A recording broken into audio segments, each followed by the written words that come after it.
Hello, I'm Arman Khodaei, a 24-year-old individual of high-function autism, and today I am reviewing a movie close to my heart, Mozart and the Whale.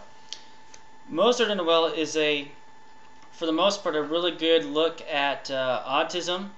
There are some extremes with this film. Let me explain. Let's get to the start of the film. Well, the film starts off with some sort of support group, presumably an autism support group, but some of the people seem to be having some other disorder, so there can be a little bit confusion there for people who aren't too familiar with autism. The lead actor, Josh Hartnett, whose name in the film is Donald, has Asperger's syndrome. And this girl, a new girl, shows up to the support group, and from there a relationship forms. And the relationship is an odd relationship. She also has some sort of disability too. And I think that the playing off of each other's characters was very well done and also very realistic. I could see the Donald character being attracted to this lady, even though she's a little bit cuckoo in the head in some ways, but in some ways, you know, she's also, I think, normal in some regards. And you can feel the characters' emotions and see what the internal struggles are that they're going to, and I think they did a good job with that. They also have a good use of stimming. You know, Josh Hartnett tends to stim his hands a lot when he gets overly excited, you know, or too much emotional things are going on for him. One thing I found really fascinating about the film was how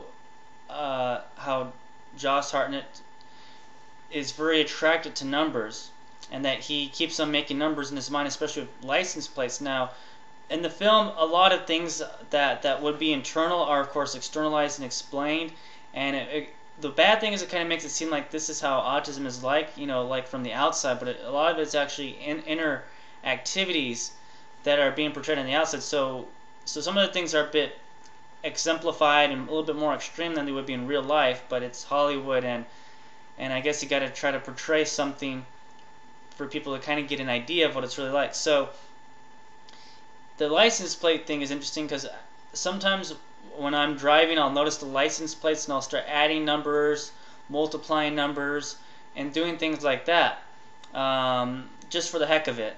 And I'm not trying to make numbers or anything like that. I just, my brain does it automatically.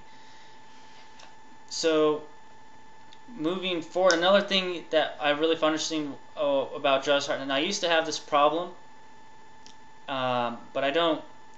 I've become much better. But he had to save everything. His room was a total disaster, and he had newspapers from like a bazillion years ago, and you know, he's like, I need to save it just in case. And you know, I used to have that mentality, and I think some people with autism might have that mentality. And then his girlfriend ends up cleaning his room, and he goes insane, and he's upset at his girlfriend, even though she did something good in his room. His house looks a lot better, or his apartment actually, and I relate to that because if someone were to clean my stuff up like that, I'd be going insane too. And he says, you know, she threw away the shower curtain because it was all icky and everything, got a new one, and he says to her, you know, from his house being cleaned and his shower curtain being turned out, you stole my life. And I can relate to that. That is how it sometimes feels when things get changed around like that, and you're so used to things being a certain way. And so that you know, I could speak to, but I've been getting better, a lot better, and I've really downscaled and started throwing things away and giving things away, because I realized that they define me, and you know, these little papers from a zillion years ago are him, and they define him in some regard.